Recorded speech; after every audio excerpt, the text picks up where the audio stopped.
un poquito solo de esta vivienda para que vengan a visitarla, porque es una oportunidad espectacular de banco. Vivienda de 4 habitaciones, 2 baños con 2 plazas de garaje, y aquí tenemos una situación excepcional junto a la avenida Baleares, hace esquina con Andrés Mancebo. Aquí podéis ver un amplio salón comedor que está tan solo al entrar a la vivienda, con las vistas que hemos hablado, orientación este.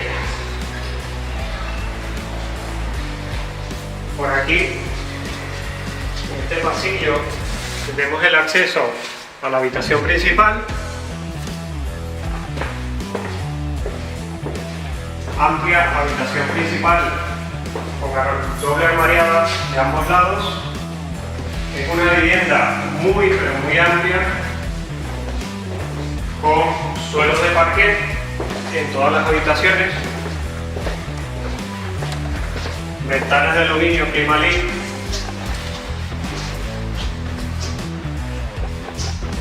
una amplísima cocina exterior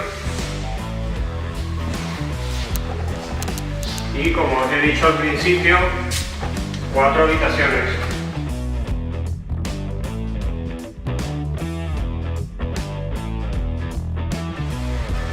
De este lado tenemos una habitación con un balcón totalmente exterior a una zona jardinada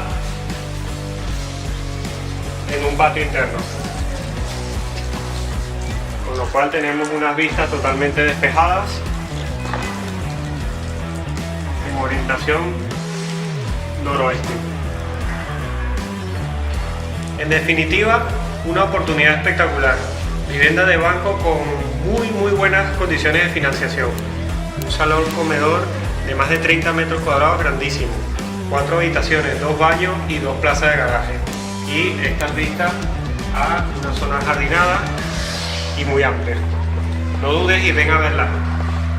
Bye bye.